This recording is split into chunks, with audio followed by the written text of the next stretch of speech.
ada sempat berita yang viral, aduh gemes banget ngelihat kalau anak kecil sampai pelecehan seksual Dokter Haikal ya. Tapi Betul. ternyata dan di depan umum, di depan orang tua Dokter Haikal Iya. ini kan takutnya memberikan trauma tersendiri bagi anak tersebut ya. Dan ternyata katanya si Mhm. pelaku ini adalah orang dengan gangguan jiwa Dokter Haikal. Sebenarnya Betul. ODGJ itu apa nih pemirsa? Dan penyebabnya apa? Bisa diatasi atau enggak? Dan gimana pendekatannya nih Dokter Haikal ya? Iya, memang penting sekali bagi kita untuk mengenali dan mengetahui seperti apakah ciri orang dengan gangguan jiwa atau ODGJ.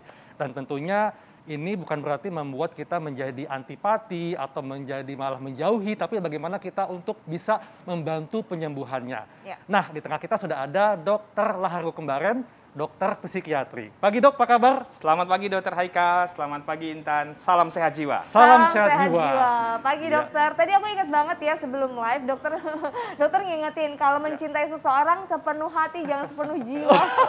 Karena nanti kalau disakitin yang sakit hati aja Oh, dok ya iya, jiwanya jiwanya. enggak.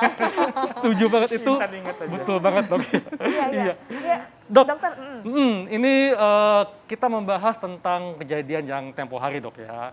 Dan itu adalah seperti menjadi semacam peringatan atau pengingat bagi kita bahwa penting bagi kita untuk bisa mengenali nih Ya. orang dengan gangguan jiwa. Nah dok, fakta atau mitos kalau orang dengan gangguan kejiwaan mengalami perubahan pola pikir, perasaan, emosional, dan perilaku sehari-hari. Ini fakta atau mitos?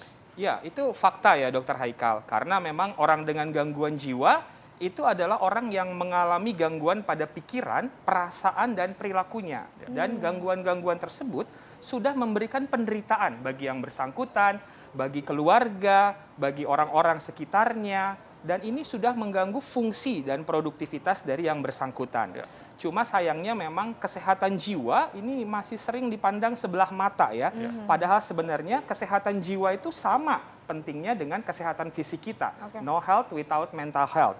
Karena sekarang ini orang banyak sakit fisik dan sakit jiwa itu dibedain. Iya. Orang yang sakit fisik itu dibawa berobat. Orang yang sakit jiwa disuruh bertobat. Seolah-olah itu gara-gara dia punya dosa atau apa Iya, gitu iya, ya. iya. Orang yang sakit fisik diperhatiin. Orang yang sakit jiwa dianggapnya cari perhatian. Iya, betul. Nah, itu hal-hal yang demikian menimbulkan stigma dan diskriminasi.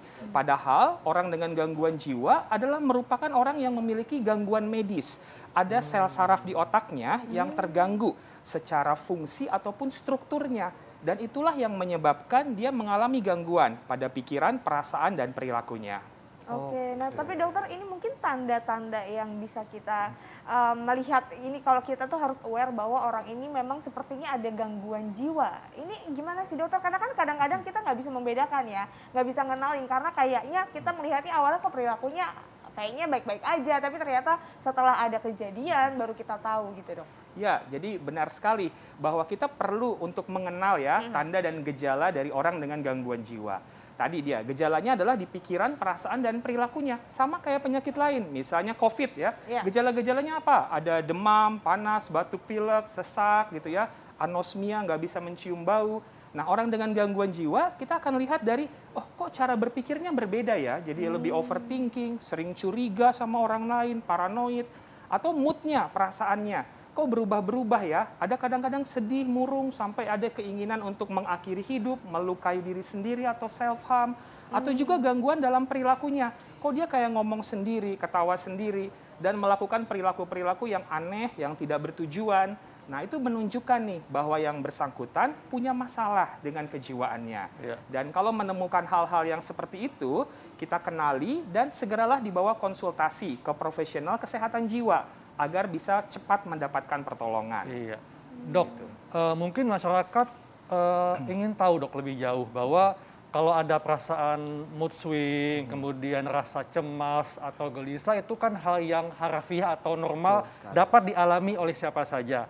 Nah, bagaimana cara kita mengenali bahwa kecemasan atau kekhawatiran yang kita alami itu merupakan suatu hal yang wah ini udah nggak bener lagi nih. Udah Ya. nggak Nah sehat itu ya. bagaimana dok caranya? Ya, jadi apa yang Dr. Haikal sampaikan benar ya, bahwa memiliki rasa cemas, takut, khawatir, sedih dalam satu waktu kehidupan kita itu wajar dan alamiah. It's okay to not be okay dalam satu waktu hidup kita, boleh-boleh aja. Yang penting jangan berlebihan, jangan berkepanjangan. Nah, kalau perasaan-perasaan yang negatif tadi sudah memberikan kita penderitaan, seperti kita jadi nggak bisa tidur, makannya jadi berlebihan atau malah kurang selera, performance kita di pekerjaan menjadi terganggu, di rumah bawaannya marah-marah sehingga terjadi konflik dengan keluarga, suami istri, dan lain sebagainya, itu menunjukkan bahwa gangguan yang kita derita tersebut sudah merupakan suatu gangguan yang memerlukan pertolongan segera. Seperti itu. Oke, nah ini tapi juga yang jadi pertanyaan bagaimana dengan korban, kan terkadang ODGJ menimbulkan korban yang nantinya sang korban menjadi trauma dan bisa juga ODGJ ya dokter ya. Tapi nanti kita akan bahas pemirsa sesaat lagi, jangan kemana-mana, tetap di Hidup Sehat.